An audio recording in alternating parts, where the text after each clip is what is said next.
એક એવું અલાયદો પરિવાર અને પરિવારને આંગણે આવેલા તમામ મધ મીઠા પરિવારજનોનું અમે હાર્દિક સ્વાગત અને અભિવાદન કરીએ છીએ. કૃષ્ણ ઉત્સવ એટલે આપણી ભાગવત ગીતા, ગીતાના 18 અધ્યાય આ જગ્યા ઉપર છેલ્લા 2 દિવસથી વંચાઈ રહ્યા છે અને આપ સર્વે સાંભળી પણ રહ્યા છો. આજે 3જો દિવસ ભાગવત કથાનો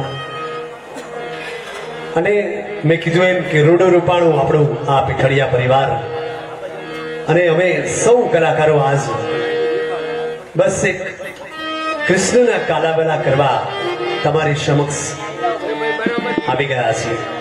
એકચ્યુઅલી આજ અમારો મંગળવાર અને અમે બધા જ કલાકારો દર મંગળવારે અમે સાથે મળીને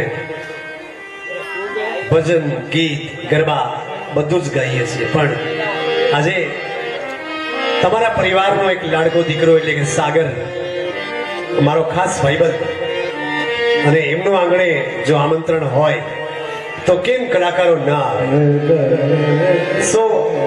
અમે સૌ કલાકારો અહીંયા આજે અત્રે પ્રસ્તુત છીએ અને બસ થોડી ઘણી એક લાગણી અમે વર્ષાવા તમારી સમક્ષ આવી ગયા છીએ. કહેવાય છે કે હોઠની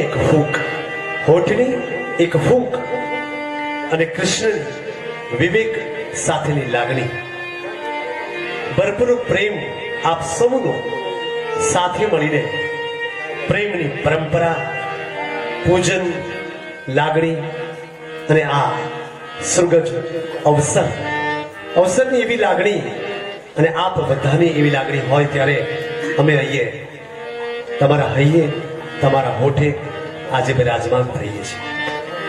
સૌ પ્રથમ કોઈ પણ કામની શરૂઆત કરતા પહેલા આપણે દુંદાળા દેવ ગણેશ ભગવાનને યાદ કરીએ છીએ.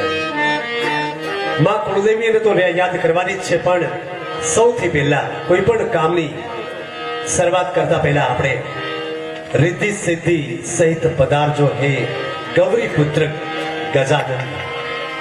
આ એવા અમારા ગજાનનને યાદ કરીએ અને અમારા મા વૃંદ રજૂ કરે છે સરસ મજાનું એક ગણપતિનું આહવાન અને ત્યારબાદ કૃષ્ણ છે અને ગરબા છે, બંનેનો એક અધ્યાય તમારી સમક્ષ અમે પ્રવાહની માફક મૂકશું. આજે 1 વાગે, 1:30 વાગે, 2 વાગે મૂંઝાતા નહીં, બધા જાગજો, મોજ કરવી છે.